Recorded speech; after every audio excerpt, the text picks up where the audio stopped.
Hello, in this video I will show you how to record screen on Honor Pad X8.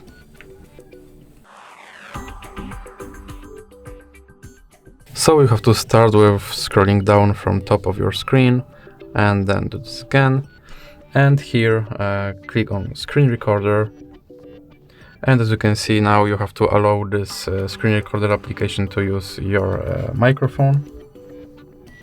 And now there is a pop-up that this feature will record your screen and all operations on your screen, and it requires access to your microphone, and you have to click OK. And here it shows you how to use this application, and you can click got it.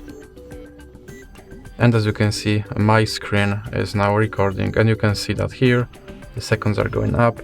And if you click on this clock, your recording will stop, and here you can drag this frame up and it will share it automatically.